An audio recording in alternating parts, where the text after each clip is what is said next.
Eh ben bonjour Sandy. Bonjour Jean-Marc. Donc aujourd'hui nous sommes donc avec toi ici à Nogent-le-Rotrou. C'est exact. Et pour les gens qui ne te connaissent pas encore, hein, mais bon, tu mérites d'être découverte, hein, C'est gentil. bien sûr. Alors toi tu es arrivée il y a très peu de temps ici à Nogent-le-Rotrou. Tout à fait, oui. Hein, voilà, tu es toute nouvelle à Nogent-le-Rotrou. Mais plutôt que ce soit moi qui parle d'ailleurs, si tu nous parlais un petit peu de ton parcours, un petit peu ce que tu as fait avant, et pourquoi est-ce que tu es venu t'installer ici et ce que tu fais? D'accord, mon parcours professionnel. Je suis tapissière décoratrice de formation, donc j'ai passé différents CAP. Donc j'étais sur l'Aigle et ensuite sur Caen faire mes études. Et après mes deux CAP, j'ai décidé de suivre une formation de quelques jours sur Paris et ensuite une formation par correspondance où j'ai pu travailler à côté donc dans un domaine qui n'avait rien à voir avec la décoration mais voilà, qui m'a permis de me lancer et de me former sur tout ça. Et en fait, après avoir fini mes études, j'ai décidé de créer ma propre entreprise pour la simple et bonne raison que j'avais... déjà, je me suis trouvée dans la région de l'Orne, ce qui n'était pas non plus une région propice à l'entrepreneuriat en tant que coach déco. Et surtout, j'ai ma propre vision de mon entreprise, de mon métier du moins. Et que je voulais voilà, faire montrer ma vision de l'entreprise en tant que coach déco dans la décoration d'intérieur. Et pour ça, ça me semblait évident de créer mon entreprise. Et je suis quelqu'un d'indépendante. Donc c'est vrai que voilà, d'être mon propre patron me permet d'avoir mes propres règles et du coup de faire mon entreprise à mon image. Oui, parce que souvent quand tu es ouvrier avec un patron dans ce milieu-là, en fait c'est le patron qui prend, en fait qui fait les plans, qui fait tout, quoi, et qui te dit de faire les choses, mais sans vraiment, toi, que tu puisses développer ta créativité. C'est ça en fait, ce sont ses décisions, puis aussi ce sont ses clients idéaux.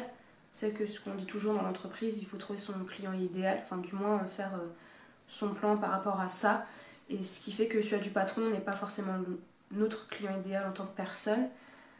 Et puis bon, effectivement, c'est des chantiers qu'on ne choisit pas, qui nous imposent. Et c'est vrai que moi, je préfère trouver mes propres clients et du coup des clients qui correspondent à mon image, enfin qui se ressentent du moins dans mon image en tant que coach déco, que voilà, ce qu'ils viennent chercher, c'est ce que moi je propose et c'est ça qui est intéressant. Après, ça peut aussi étouffer un petit peu, comme je disais juste avant, la créativité.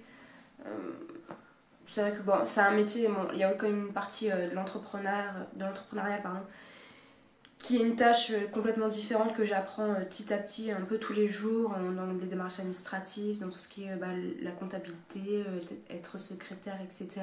Après, il y a toute la partie coach déco où moi je suis formée pour ça, c'est mon métier, et c'est que c'est un métier créatif, donc il faut toujours pouvoir s'intéresser au monde extérieur, rencontrer d'autres personnes aussi, puis c'est avec les échanges qu'on fait qui nous forge et puis qui nous apprend beaucoup. Alors toi, tu as toujours fait ça, tu as toujours aimé la déco, tout le temps aimé crayonner, parce que tu fais, as des petites idées qui sortent de ta tête, tu crayonnes, tu fais des petites choses, tu as toujours fait ça? Oui, en fait j'ai toujours aimé la décoration effectivement, même chez moi quand j'étais petite, hein. J'aimais beaucoup faire ma petite touche, c'est moi qui choisissais ma décoration, j'aimais toujours, comme tout le monde fait, déplacer ses meubles, etc. Et crayonner, moi j'ai énormément d'idées, c'est pour ça que j'ai fait des formations, parce que j'ai beaucoup d'idées dans ma tête. Après les retranscrire c'est pas toujours évident, mais voilà, là-dessus il n'y a aucun souci. Je fais toujours mes petits croquis ou sinon il y a la 3D que je propose pour justement projeter mes idées. Et surtout c'est ça qui est intéressant et pourquoi les clients nous font appel à des professionnels, c'est que justement ils n'arrivent pas à se projeter dans l'espace. Et ça c'est une partie qui est très très importante dans notre métier, au-delà de la création. C'est aussi de pouvoir projeter dans les espaces des clients, etc., nos idées et les transmettre, c'est surtout ça le plus important. C'est d'avoir des idées certes, mais aussi l'expliquer aux clients. Et surtout ce qui fait la différence, je pense, et même c'est sûr, entre professionnels et amateurs, c'est que nous, en tant que pros, on justifie nos idées. On va pas mettre une lumière à tel endroit parce qu'elle est jolie. Derrière ça, il y a quand même toute une partie qui est intéressante et pourquoi mettre une lumière à cet endroit-là. Enfin, voilà, c'est pareil pour tout, hein, que ce soit au niveau des mobiliers, des luminaires, de la peinture aussi. Parce que moi du coup je me suis aussi spécialisée en tant qu'autodidacte dans la psychologie des couleurs. C'est à savoir pardon, que chaque couleur a un impact sur nous, tout simplement. Parce que, à savoir que la couleur en soi elle n'existe pas, c'est nous qui l'avons inventée. Enfin par rapport à ce que nous voyons, nous l'avons retranscrit en peinture. Et après chaque couleur a des ondes, c'est ça le mot. C'est chaque onde, donc les couleurs dites fortes, des couleurs chaudes, ont des ondes beaucoup plus longues, et ce qui va avoir un impact assez fort sur nous. Et puis à contrario, donc les couleurs assez douces, très calmes, ont des ondes beaucoup plus courtes. Et du coup, c'est elles qui vont venir nous calmer. Donc oui, chaque couleur a un impact, et c'est très très important de choisir ses couleurs par rapport à ça. C'est pareil dans une pièce de vie. Si on se retrouve dans une famille qui a du mal à communiquer, qui ont des problèmes relationnels, on va plutôt conseiller des couleurs assez chaudes, ou même voire du orange, ce qui va venir renforcer le sens de la communication. Par exemple, le rouge, on dit c'est la couleur de la détermination, du courage. La couleur jaune dans un bureau, qui peut être très bien parce que c'est une couleur qui va nous aider à nous concentrer, qui va donner un peu de peps, mais sans trop non plus nous assombrir, enfin nous alourdir au niveau du cerveau. Et après, au contraire, on est dans une famille où il y a toujours beaucoup de bruit, beaucoup d'enfants, ça joue beaucoup. Là, on va plutôt proposer des couleurs plus sombres, enfin pas forcément plus sombres, mais beaucoup plus claires, des bleus très doux ou des verts très doux, qui va venir justement... Ça va apaiser tout le monde. Hein. Exactement. Donc c'est pour ça, puis comme je disais juste avant, dans les chambres, très important. Parce que même si on a les yeux fermés et on est dans le noir, la couleur elle est là, elle est existante. Et en fait, notre corps va le ressentir. Donc c'est pour ça, même si on dit pas mettre de rouge dans une chambre, ça dépend lequel rouge. Parce que chaque rouge n'a pas la même intensité d'onde. Oui, mais c'est pas ça attire l'œil, on a beau avoir les yeux fermés. C'est vrai qu'on sent qu'il y a quelque chose sent que c'est là. Tel endroit, et ça nous empêche de dormir. Hein. Oui, tout à fait. Voilà. Parce que voilà, exactement, parce qu'on le sait, nous, on l'a vu, on sait que la couleur, elle est là, elle est existante. Et même si on a les yeux fermés, elle va quand même dégager cette onde. Et elle n'est pas perceptible, elle n'est pas visible à l'œil nu, mais notre corps va le ressentir, lui. Alors, c'est vrai que toi, tu es toujours en plein boulot. Hein. Ton cerveau, il est tout le temps en ébullition. C'est ça. Ça bosse tout le temps. Tu as toujours des petites idées. Tu penses qu'il y a un gros potentiel à Nogent-le-Rotrou au niveau déco, par exemple? Oui, après c'est que dans l'or, moi j'avais aussi un autre travail à côté qui me prenait beaucoup de temps. Donc voilà, je travaillais 40 heures semaine en industrie, donc dans un domaine qui n'avait rien à voir, mais voilà, il existait, il était là. Donc c'était pas toujours évident de prendre le temps de prospecter. Puis comme je disais juste avant, moi je suis formée en tant que coach déco, mais tout ce qui est partie entrepreneuriale, donc d'où la communication, c'est un autre métier que j'apprends au fur et à mesure. Et pourquoi après j'ai choisi Nogent? Après il y a une partie géographique où je voulais me rapprocher de certaines de mes proches. Et puis c'est vrai qu'à Nogent, voilà, ça bouge quand même beaucoup plus. L'Orne c'est très rural. Oui. C'est ça en fait, c'est beaucoup... non, sans être péjoratif dans l'agriculture ou autre, donc c'est beaucoup plus rural. Nogent beaucoup moins. Après c'est la partie Eure-et-Loir qui m'intéressait plus, donc aussi de me rapprocher de Paris. Là il y a aussi la gare à Nogent, donc il y avait des facilités de déplacement par rapport au train, etc. Et voilà, il y a aussi quelques commerces qui vaut le détour, qui sont quand même beaucoup plus intéressants. Et puis il y a plus de population. Oui. Donc ce qui fait qu'on peut rencontrer d'autres gens intéressants, pouvoir échanger, etc. Alors comment ça se passe quand un client te contacte, voilà, il vient te voir, il te dit tiens j'ai une maison, donc tu vas sur place, tu vois un petit peu comment c'est déjà, et toi tu lui dis c'est pas le mauvais goût, mais je lui dis ça pourrait être autrement, parce qu'il faut pas froisser les gens non plus, je présume. Oui, complètement. Après, ça dépend s'ils ont de l'humour, si on peut leur dire que leur papier peint en haute n'est pas au goût. Après, mon entreprise a pour vocation, et c'est aussi ma ligne de conduite, c'est ne pas suivre la tendance. Tu es à contre-courant, oui, tu veux vraiment faire des choses différentes. Exactement. Hein. Après, il y a des choses de la tendance, de ce qui est en tendance, qui sont bien. Hein. Je ne dis pas qu'il faut pas du tout. Mais le problème, c'est qu'au jour d'aujourd'hui, on va vouloir faire comme chez le voisin, on va vouloir suivre la tendance, parce que le roi Merlin a sorti une nouvelle décoration, on veut l'acheter pour la mettre chez nous, mais est-ce qu'elle nous correspond vraiment? C'est surtout ça. Moi, quand je vais chez des clients, J'ai souvent eu cette phrase, ça m'est très très souvent arrivé en me disant ah j'ai vu ça dans Maison à vendre ou dans d'autres émissions télévisées, j'aime beaucoup, je veux le faire. Oui, vous aimez, mais est-ce qu'elle vous correspond? C'est ça aussi. Comme on parlait juste avant des couleurs, on peut très bien aimer une couleur mais se rendre compte qu'elle ne nous correspond pas par rapport à notre personnalité. Ça c'est très important. Donc moi je dis à chaque fois à mes clients, la tendance, on l'oublie un petit peu. Et moi en fait j'ai toute une partie questionnaire en fait où je vais questionner mon client sur ses habitudes de vie. Voilà, déjà s'ils sont en couple célibataire, des enfants, est-ce qu'ils aiment recevoir, est-ce qu'ils sont de la famille, est-ce qu'il y a des enfants en bas âge, des adolescents, quels sont dans leur vie active, est-ce qu'ils sont beaucoup chez eux, pas beaucoup chez eux. Voilà, donc il y a toute une partie questionnaire dans un premier temps pour un peu connaître leurs habitudes, qui ils sont déjà, parce que c'est important Oui.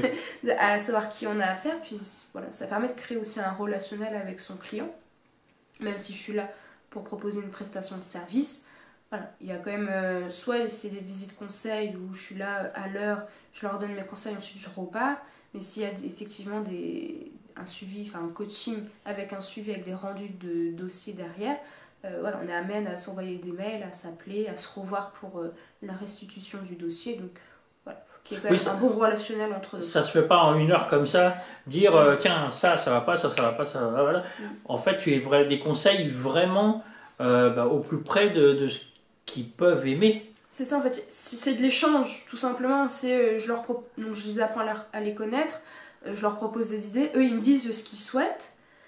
Moi je leur dis si ça convient ou ça ne convient pas par rapport à leur intérieur, comme on parlait des couleurs, à savoir à l'orientation de sa pièce. Si elle est orientée nord, sud, ouest, est, on va pas mettre les mêmes couleurs dans chaque pièce par rapport à ça, parce que ça aura un impact aussi, parce que ça va modifier la couleur, donc ses ondes, etc.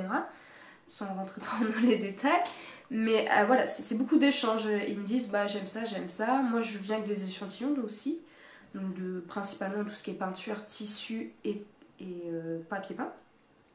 Et ensuite on regarde un petit peu ensemble ce qui leur plaît. Moi je leur expose mes idées, je fais un petit croquis rapide sur place parce que comme je disais, tout le monde n'arrive pas à se projeter dans l'espace. Donc c'est pour ça que aussi je propose des 3D, etc. pour les personnes qui ont besoin de visuels concrets. Et voilà, je leur dis ça, je verrais bien ça ici, etc. Et c'est toujours en fait toujours un échange entre le client et moi. Ça c'est très important. Tu dis que tu travaillais en 3D, donc effectivement tu fais beaucoup de photos après que tu retravailles en fait sur le PC.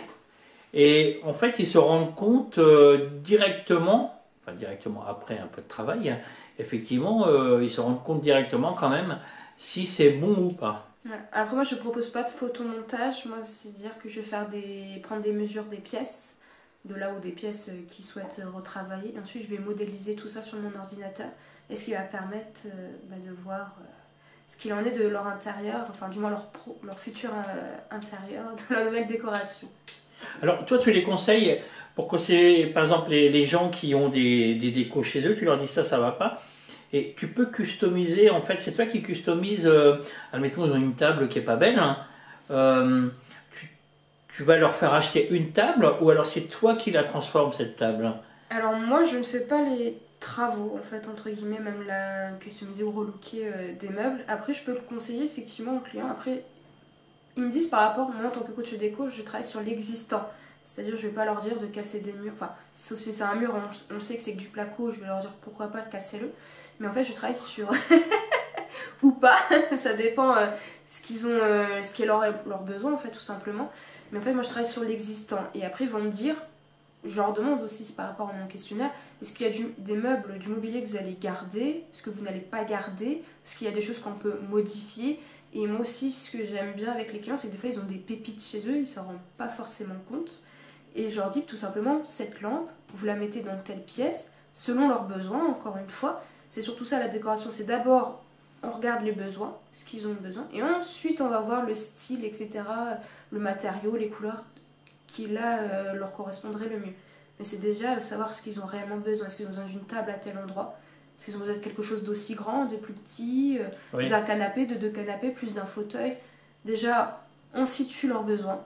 Ensuite, on regarde ce qui, au niveau matière, couleur, leur correspond le mieux. et ensuite on met en pratique. Et tu les conseilles selon leur budget. Oui. Voilà, tu as des partenariats avec des boutiques où tu peux leur dire tiens, bah, dans cette boutique, vous pouvez trouver telle table ou tel meuble ou telle chose. Ou comment est-ce que tu fais la recherche de matériaux justement qu'il leur faut? Alors, dans un premier temps, effectivement, il y a toute question de budget. Savoir si ils veulent ou non racheter ou pas, ou s'il y a une grosse part de travaux, s'il y a un changement de carrelage, de revêtement différent. Ensuite, oui, je peux les conseiller d'aller faire des boutiques. Donc, dans l'immédiat, vu que je viens de m'installer, donc je fais un peu connaissance de toutes les boutiques qu'il y a autour de Nogent-le-Rotrou. Je sais qu'il y aura un partenariat qui va se faire avec Atelier Couleur. Donc, ah oui, qui est à Sauton. Oui, c'est ça exactement. Une belle boutique. Hein. Très jolie boutique que voilà, j'ai rencontrée cet été pour faire un échange justement sur un partenariat avec eux. Donc j'attendais d'arriver dans la région pour le lancer. Donc il y aura ça qui va se faire. Après, je demande s'ils le font s'ils veulent bien faire des achats par internet. Ça reste aussi une grande partie de possibilités de shopping list. Mais justement, c'est ce que je propose comme coaching et dans certaines prestations, des shopping lists. Donc en fait, je vais lister tous leurs besoins en tant que mobilier, voilà, tout ce qu'il faut pour réussir leur décoration, où ils peuvent l'acheter, du moins dans quelle boutique, à quel prix, et en nombre de quantités, comme ça les clients ils auront juste à faire l'achat.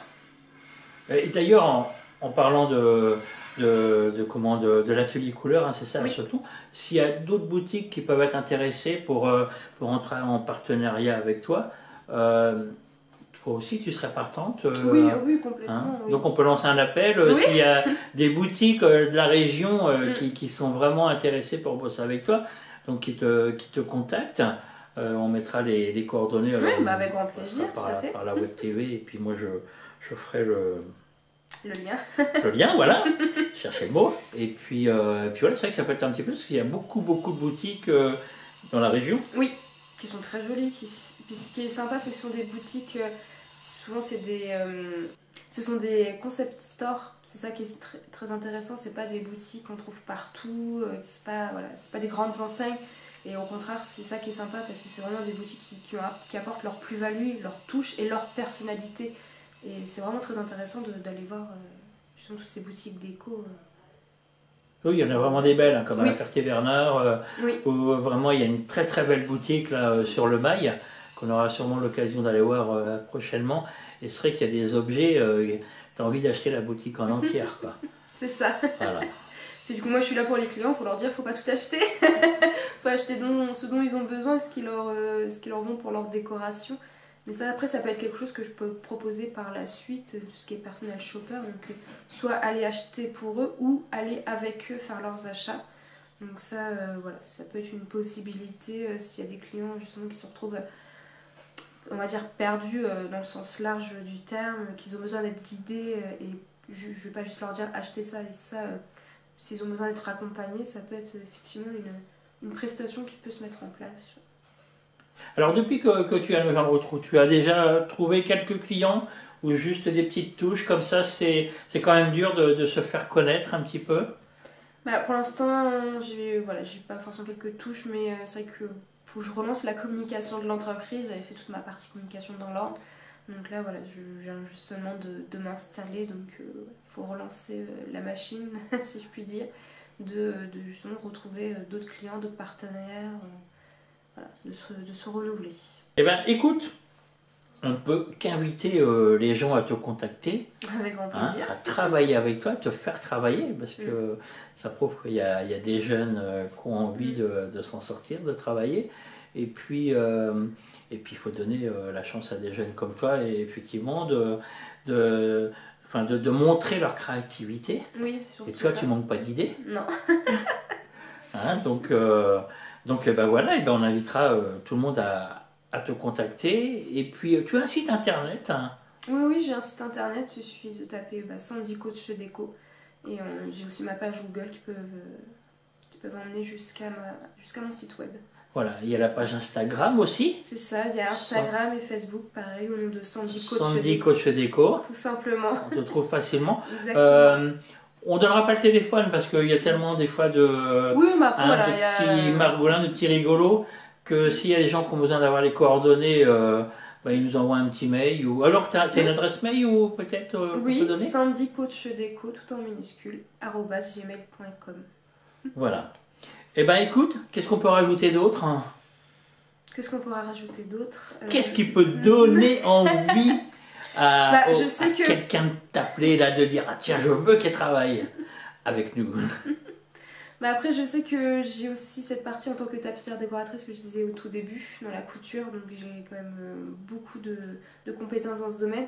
Et voilà, je suis en train de me remettre gentiment à la couture pour moi personnellement, et après c'est que par la suite, il y a possibilité que je propose des créations de l'entreprise dans la couture, ou tout simplement des demandes personnelles dans la couture, tout ce qui est couture à meublement, les coussins, les rideaux, les voilages, tout ça, ça peut être un plus.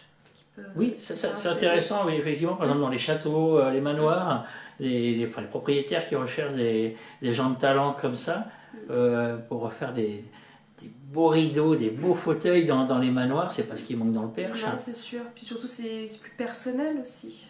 C'est ça. On va pas acheter la déco que tout le monde a, puis bon, je reviens sur le même point de la tendance. Faire un peu plus sa propre décoration, c'est vraiment créer son cocon bien-être. Ça, c'est aussi la devise de mon entreprise. C'est que voilà, on doit se sentir bien chez soi.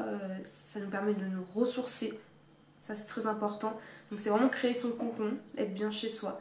Et que voilà. Et puis, qu'on est bien chez soi, on est bien dans sa peau, on est bien Exactement, partout. Quoi. Je veux dire, tout à fait. C'est vrai que c'est un ensemble. Hein. C'est ce que je dis, votre intérieur, c'est un peu votre âme, quoi. Enfin, le fait de se sentir bien chez soi, comme tu viens juste de dire, on se ressource, on est bien. Enfin, voilà. On a besoin aussi de l'être humain, besoin de ce petit cocon, de se protéger. On a besoin de se ressourcer, l'être humain a besoin de ça. Et être bien dans son intérieur, ça permet effectivement de se ressourcer et de pouvoir s'apaiser.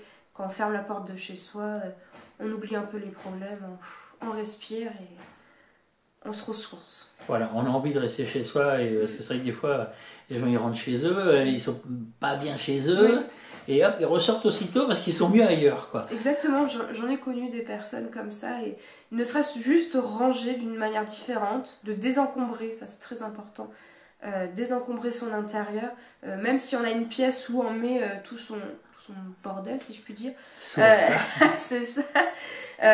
On sait qu'il est là, dans nos têtes, on sait que ce bordel existe et il faut désencombrer même tout ça. Oui, parce que des fois ça travaille, on sait qu'il y a le bordel, même dans un endroit qu'on ne voit jamais. C'est ça. Mais on est toujours en train de se dire, il faut qu'on range. On le fait jamais, mais ça nous travaille. Mais ça, on le sait, parce que notre cerveau, il est enregistré, on sait que ce bordel existe, on sait qu'il est derrière cette porte. Et ça, c'est très très important. C'est premier conseil que je pourrais donner déjà pour se sentir bien chez soi, c'est ça. C'est déjà désencombrer, faire de la place, mettre que des choses on ressent que ça nous fait du bien. Des fois, il ne suffit pas de grand chose. Hein, non, il ne faut pas de grand chose. Des fois, il suffit de bouger quelques meubles, désencombrer, mettre une petite touche de couleur, celle qui nous correspond le mieux, choisir le bon tissu, ou quand on le touche ou autre, on se sent bien. Et généralement, ça suffit. Déjà, c'est un premier pas. C'est un bon début. Exactement. Voilà, et ben c'est sur ces quelques mots qu'on va se quitter. Et ben écoute Sandy, merci beaucoup. Et puis, merci à toi. Puis on lance un appel pour les gens du Perche qui veulent bosser avec toi. Et on espère qu'il y aura beaucoup de contacts. Je le souhaite aussi. Et beaucoup de travail pour toi. Tout à fait. Merci Sandy, à bientôt. Merci à toi, à très vite.